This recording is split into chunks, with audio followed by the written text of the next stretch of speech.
सभी को सुप्रभात। मैं प्रज्ञा अभिव्यक्ति चैनल में आप सभी का हार्दिक स्वागत करती हूँ।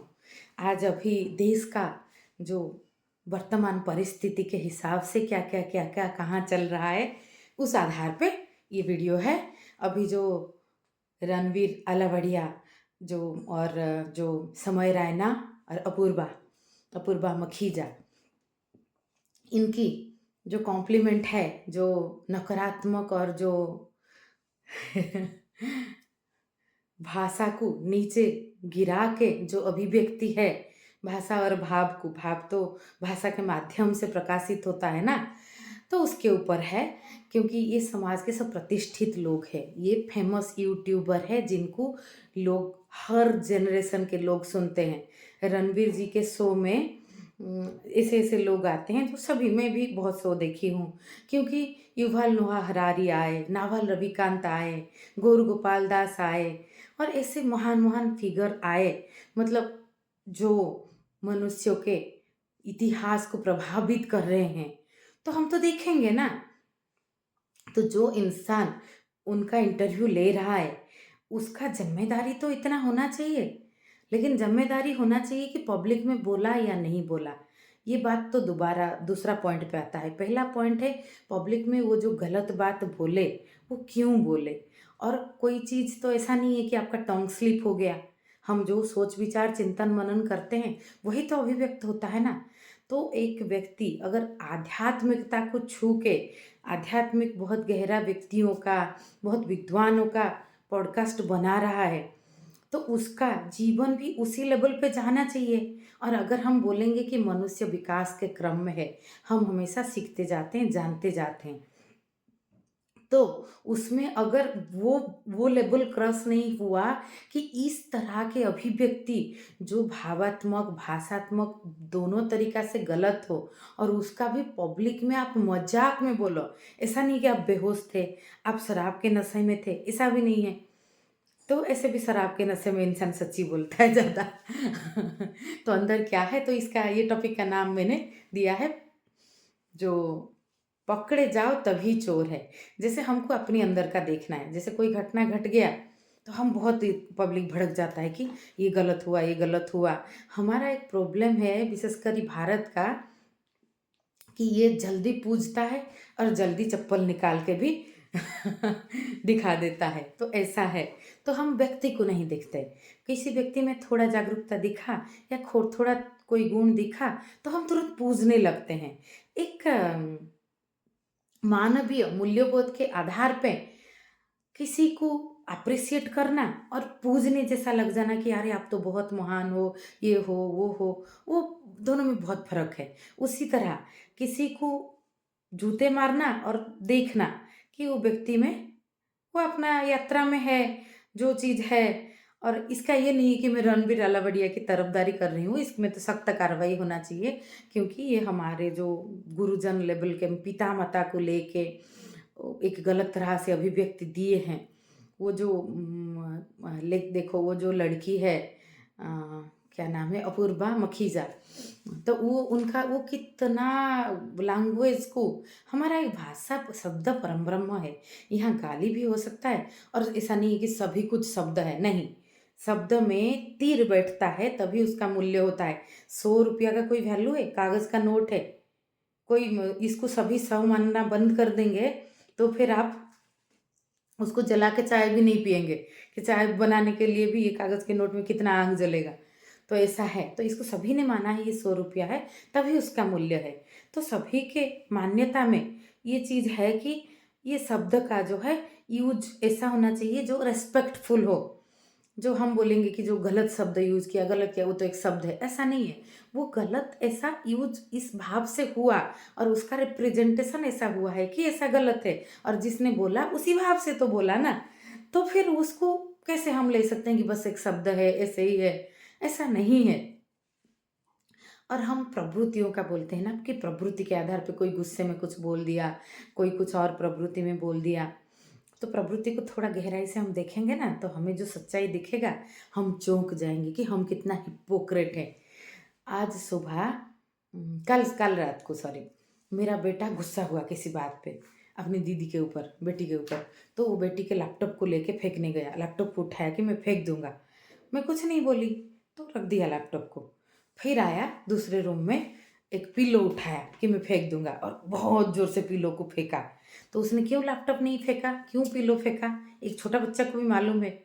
तो अगर गुस्सा इरेज़िस्टिबल है, गुस्से में आप कुछ भी कर लेते हो, फिर सेम सिचुएशन में आपके बॉस के सामने आपका टोनिंग अलग हो जाता है, बीवी के सामने अलग हो जाता है। ऐसा क्यों? गुस्सा तो इरेज़िस्टिबल था। तो आपने थोड़ा परिणाम देखोगे कि आपकी नौकरी चली जाएगी, आपका समाज में बदनामी होगा। तो ऐसा थोड़ी देखोगे अगर इरेज़िस्टिबल है। मतलब प्रवृत्तियाँ जो है हमारे बस में है। हम प्रवृत्तियों के आधार पे भी पब्लिक में बहुत नीचा गिर के कुछ बोले, कुछ एक्टिविटी करें। और जब आप इन्फ्लुएंसर होते हो, और आप इन्फ्लुएंसर इन्फ्लुएंसर होना कोई पोस्ट थोड़ी है। आपके जीवन की गति से आपको ऑटोमेटिक लोग फॉलो करते हैं। तो अगर सफलता हज़म करने की पात्रता नहीं आए और सफलता मिल जाए, तो हालत ऐसा होता है। तो ईश्वर को प्रार्थना करना चाहिए कि हमें जब जितना पात्रता हुआ है अभी तक, उससे ज़्यादा हमें ना मिले। शायद हम चूकें। तो ये जो पात्रता, ये बहुत बड़ी बात है, खुद की पात्रता को देखना चाहिए। मैं अपने जीवन में बहुत आनंदित रहती हूँ। मुझे लगता है मेरा जितना-जितना पात्रता खिलता जा रहा है, उतना-उतना मुझे अस्तित्व भी मेरे ऊपर वो ढाल दे रहा है। और जब आप में पूरा पात्रता खिल जाएगा, तो अस्तित्व आपके ऊपर बारिश कर देगा। तब आप भी आँचल ऐसे फैला के, झोली फैला के उसको समेटने का कोशिश नहीं करोगे कि वो बहने दो। जीवन परिणाम में जीवन खिल जाता है। कोई कबीर हो, मीरा हो, कोई थोड़ी सामाजिक प्रतिष्ठा पाने के लिए कुछ किए थे। वो अपना अभी का वर्तमान में हमेशा जिए थे। वो तो बाय प्रोडक्ट है, उसको कोई रोक नहीं सकता, वो तो ऑटोमेटिक होता है कि ऐसा चीज़ आप अपनी श्रद्धा। मुझे हनुमान चालीसा बहुत प्रिय है। मैं कुछ प्रॉब्लम होता था तो मैं हनुमान चालीसा थोड़ा पढ़ती हूँ और थोड़ा ऐसे हनुमान जी का स्मरण करती हूँ कि, और मेरा मुझे जो समाधान मिलता है, मुझे में अकम्प्लिशमेंट लगता है। लेकिन मेरे मेरे एक दोस्त ने मुझे एक बार कुछ बताया कि मेरा बेटा खाना नहीं खा रहा है, परेशान कर रहा है। मैंने कहा हनुमान चालीसा थोड़ा पढ़ के सँभालो। वो मुझे बोला 15 दिन बाद, नहीं कोई फ़ायदा नहीं हुआ। तो यहाँ बात प्रोजेक्शन में है। आपकी श्रद्धा, आपकी विश्वास और आप उसको जो रिज़ल्ट उसको कैसे खुद के साथ जोड़ पाते हो, ये आप में है, ये हमारे में। जैसे गुस्सा का मैंने कहा कि मेरा 7 साल का बेटा समझ गया कि लैपटॉप नहीं फेंकना चाहिए, पिल्लो फेंकना चाहिए। वही गुस्सा मैं गुस्सा करती थी मेरे हस्बैंड के ऊपर, किसी भी बात में गुस्सा करूँ, नाराज़ हूँ ना, तो संडे करती हूँ, बाकी दिन नहीं करती। क्योंकि मुझे पता है वो ऑफ़िस जाएगा, ऑफ़िस में ज़रूरी काम है। तो मुझे गुस्सा आए तो भी, तो गुस्सा इरेज़िस्टिबल है, तो फिर ऐसा कैसे होता था? तो हम उसको टूल के हिसाब से यूज़ करते हैं। तो टूल के हिसाब से सही से यूज़ करना चाहिए कि मैं एकदम पागल हो गया गुस्से में, आग लग गया मेरे अंदर। फिर आपके सामने आपका कोई सीनियर पोस्ट का व्यक्ति आ जाए या कुछ ऐसा परिस्थिति आ जाए, तो फिर कैसे आप तुरंत ठंडा पड़ जाते हो, कोलैप्स हो जाते हो। फिर इरेज़िस्टिबिलिटी कहाँ गया? तो ये सब माइंड का गेम है, मैनिपुलेशन मनुष्य को बहुत करता है और बहुत भाषण देता है कि नहीं, ये तो मेरी मौलिकता है। मौलिकता कुछ नहीं होता। मौलिकता जो है, ये सब कुछ मौलिकता नहीं होता। ये सब कई-कई सिम्पटम है। मौलिकता है हमारा चेतना, हमारी हृदय का विकास। हम अंदर मनुष्य वही मौलिकता में आज यहाँ खड़ा है। मैं यहाँ का बोल रही हूँ, आप सब सुन पा रहे हो। मनुष्य आदि मानव के हिसाब से जिया क्या? टाइगर में कितना परिवर्तन हुआ जीवन शैली में? गाय में कितना परिवर्तन हुआ? मानव में कितना परिवर्तन हुआ? भाषा का उत्पत्ति, सब विभिन्न सामग्री, अभी साइंस के आधार पे हम कितना जी पा रहे हैं अच्छे से।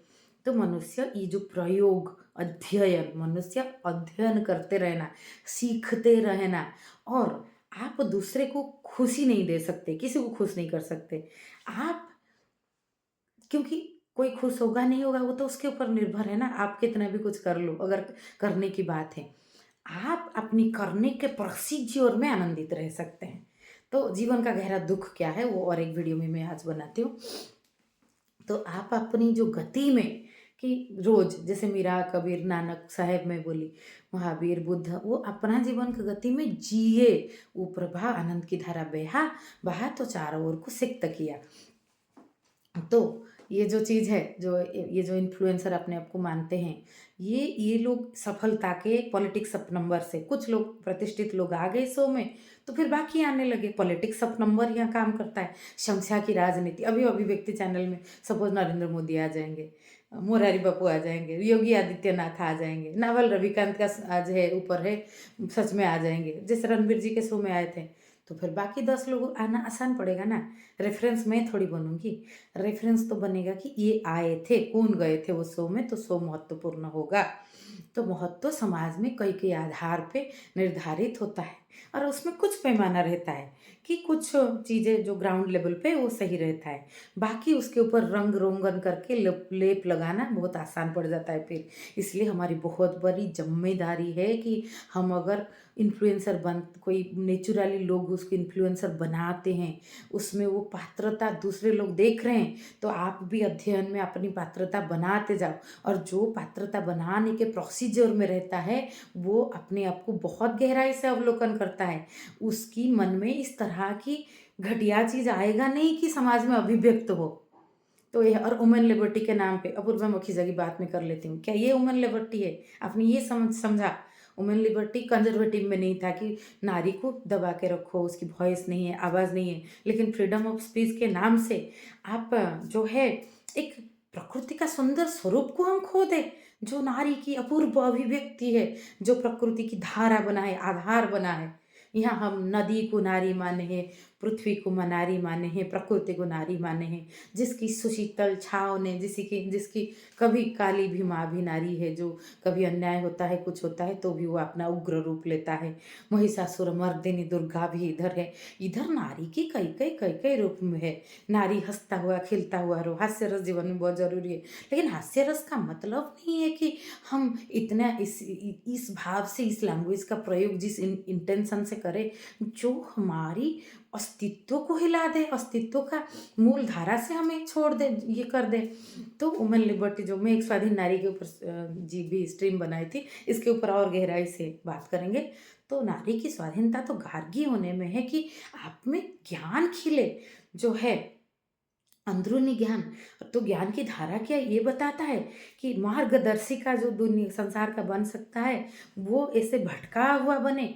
तो वुमेन लिबर्टी का सही रूप होना चाहिए, ऐसे नहीं होना चाहिए कि ऐसे छिछोरा रूप, ऐसा नहीं होना चाहिए कि नारी की आवाज़ दबाया जाए, क्योंकि नारी की आवाज़ प्रकृति की आवाज़ है। ऐसा नहीं होना है कि फ्रीडम ऑफ स्पीच नाम से आप कुछ भी बोलो, स्वच्छंदता हो। यहाँ समन्वय, statue of liberty should accomplished with statue of responsibility. यहाँ लिबर्टी और रिस्पॉन्सिबिलिटी का अपूर्व समन्वय संगम में जीवन का धारा खिलता है। तो ऐसा, तो ये रिस्पॉन्सिबिलिटी होना चाहिए। बाकी वो लोग ये भी इंसान है, अपने जीवन की यात्रा में है, वो खुद को अवलोकन करे, देखे कि किस आधार पे इतने लोगों ने उनको माना था, और किस सोच विचार से, कौन सी किस तरह की हास्य रस मतलब इतना घिन विभत्स रस नहीं है ये। तो वो इस तरह से चीज़ें पब्लिक में शो ऑफ कर रहे थे, और इसको सारे जनरेशन के लोग देखते हैं, इनके पॉडकास्ट, इनकी सोच। तो इनका जिम्मेदारी को यहाँ कहाँ बेच आए थे, और इनके मन में इस तरह की चीज़ें आता, इतना उग्र रूप में आना कि वो पब्लिक में अभिव्यक्त होता है। और अगर जानबूझ के कर रहे हो तो वो और भी खराब है। अगर टंग स्लिप नहीं है, जानबूझ के है, टंग स्लिप है तो भी आपका चिंतन मनन से तो उत्पन्न होता है ना। अगर जानबूझ के है तो वो और भी डेंजरस है कि आप जानबूझ के इस तरह की बातें कर रहे हो जिससे पब्लिक भटकाव में आए। राम हमारा प्रेरक है, कृष्ण हमारी प्रेरक है। अभी तो मैं कुछ दार्शनिक, कुछ लोगों को देखती हूँ, वो राम की गलती, कृष्ण की गलती, बुद्ध की गलती निकालने चल रहे हैं। बुद्ध की कितना सही था, राम के कितना सही थे, कृष्ण के कितना सही थे, वो आपको नहीं दिख रहा है। आप इस गलती दिखा के कुछ अपना सही स्थापित करना चाहते हो। लोगों की आस्था के ऊपर चोट करके यहाँ कभी कुछ स्थापित हो सकता है क्या? गहरा नींव तोड़ के यहाँ अट्टालिका बनता है क्या? जो प्रेरक है, जिनमें हजार चीज अच्छा है, राम का प्रेम, राम का त्याग, जो किसी को दिखाने के लिए नहीं है, अंदर की धारा था, शुद्ध धारा था, वो हमें परिवार में, समाज में रहने के लिए कितना बड़ा उत्प्रेरक है। तो बस इतना सा इस चीज़ को, ये तो बहुत गहरा टॉपिक है, तो खुद की पात्रता के हिसाब से भी प्रकृति से माँग करना चाहिए कि हमें जितना पात्रता है उतनी सफलता मिले, उतनी प्रतिष्ठा मिले, उतनी लोग लोग भी हमको उतना तरह से हमसे प्रभावित हो। नहीं तो हमारे तीर हम अपनी जीवन में अभी हमें दिशा नहीं दिखा है और हम दूसरों को गुमराह करने का ज़िम्मेदार बनेंगे। तो अपने आप को हमेशा अध्ययन करता हुआ स्टूडेंट के रूप में रखना चाहिए, और पात्रता के बाहर मिले तो ऐसे पतन होने का संभावना भी रहता है, जो खुद के लिए आगे चल के ठीक नहीं है। तो पात्रता बनाने में हम ध्यान दें। जीवन जल प्रवाह है, अध्ययन का सत्र है, अग्नि में हमेशा तपाया हुआ शुद्ध जल का प्रवाह ही जीवन धारा है। बस इतना सा। नमस्ते।